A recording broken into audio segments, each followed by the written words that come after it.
Marcus, I'm not sure if you can see on your screen, but Nancy Pelosi is right now walking up to the podium, getting ready to, of course, deliver some remarks. They have been talking and discussing voting rights. There you see the podium that says the John R. Lewis Voting Rights Advancement Act, which has been the topic of conversation for quite some time. We're going to listen in and hear what they have to say. It looks like they are getting ready to speak. What a historic day in the United States Capitol. We are so happy to pass the John Robert Lewis Voting Rights Advancement Act. What a historic moment, not just for us in the Capitol, but really for the people. It is about restoring the voices of the excluded, the vote. I want to thank all of you for being here as we celebrate this historic milestone in our fight to protect the right to vote for all Americans.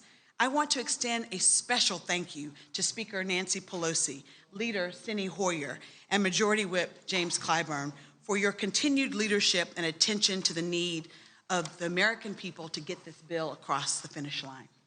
I also want to thank Chairperson Jerry Nadler, Steve Cohen, Zoe Lofgren, G.K. Butterfield, and the other members of the House Committees on Judiciary and Administration for holding the necessary series of meetings and all of the oversight hearings to provide an opportunity for thoughtful engagement with civil rights and voting rights stakeholders, litigators, election officials, and the Department of Justice.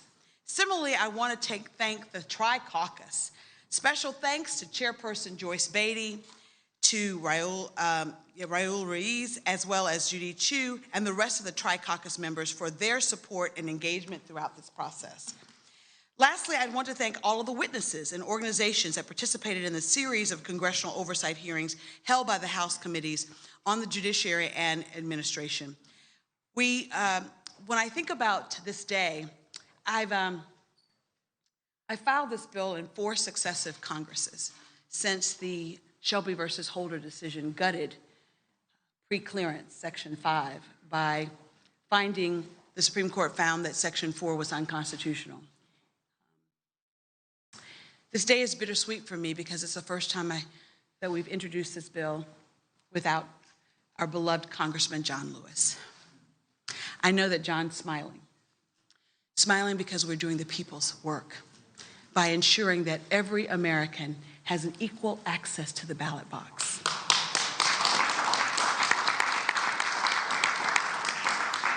"56 years ago on Bloody Sunday, ordinary Americans made extraordinary sacrifices to hold our nation accountable to its highest ideals of justice and equality for all.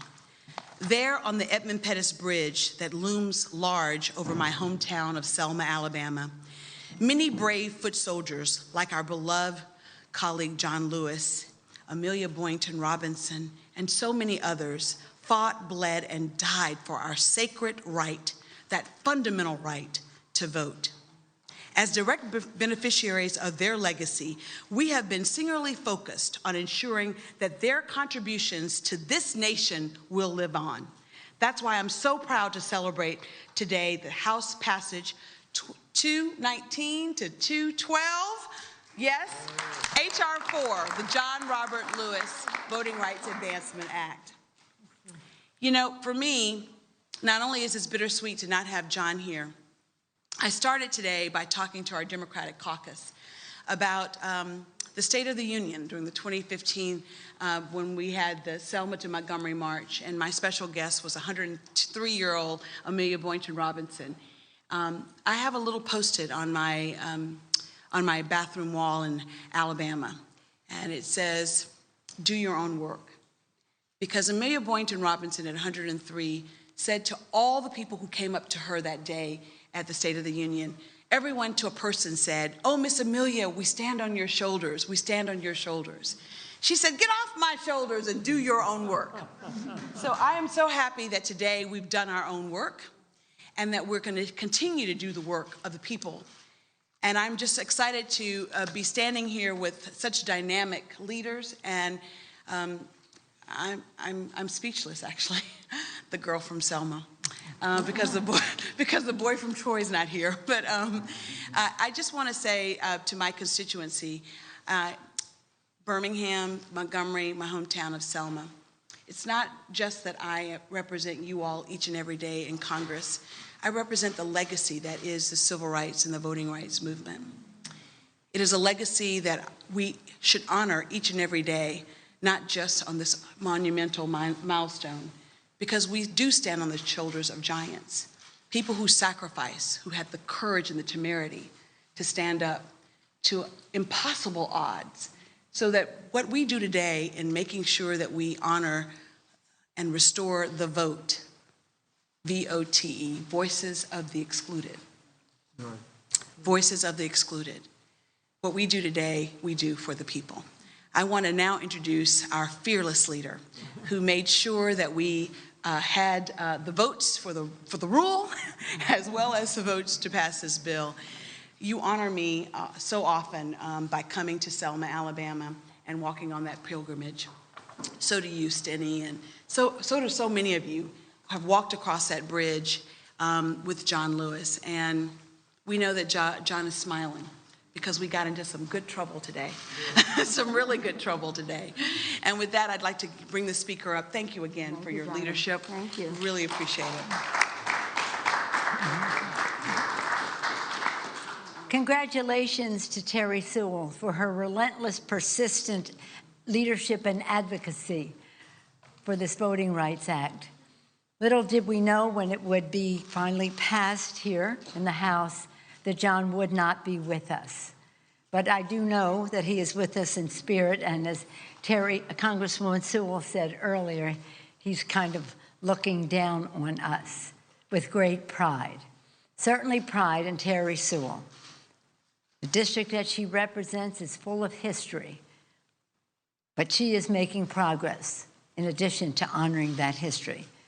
The district that she represents has seen great pain, but she wants to bring great change. And what better way than the vote to make things different. So much of the history, the protection of the vote happened in her state in Alabama. And I just want to tell this one story. I was recently, you know, the case is Shelby County versus Holder. That would be Eric Holder, the former Attorney General of the United States.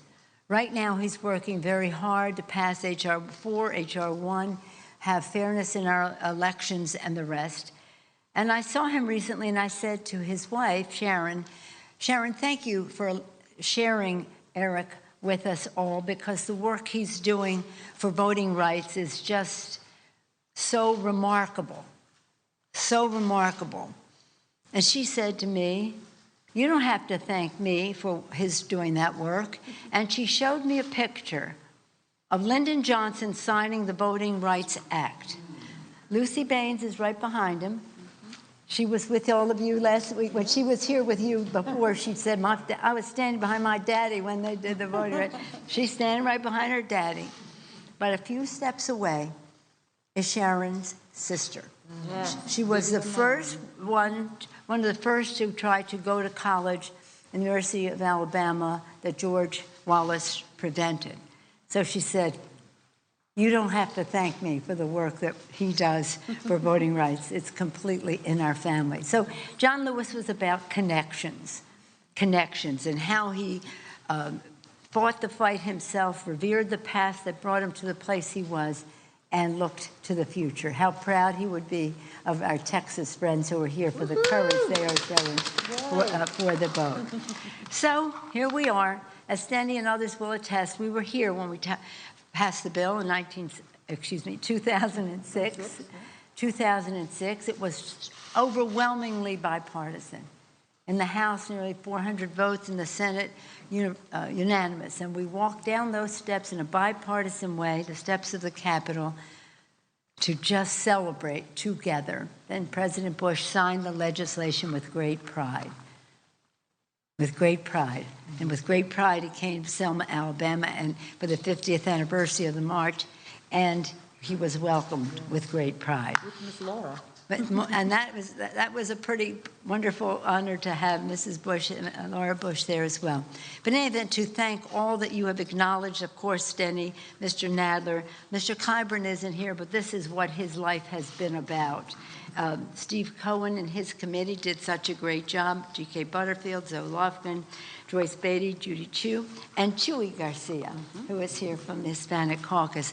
It took so many people, but it also took the spirit of our caucus, which has long been inspired by the spirit of John Lewis. What an honor it was, all of us, to serve with him.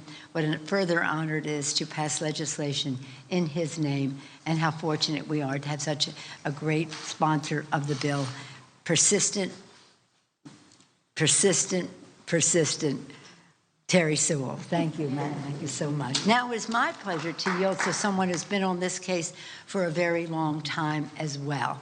He knows the history, he knows the people, he knows the possibilities, he makes things happen, and when it comes to voting rights, and Selma, you've probably been there more than any other member, I think so. Right? I think maybe, yeah. Oh, not John Lewis. John Lewis. John Lewis. But our very distinguished leader, Democratic leader, Steny Hoyer.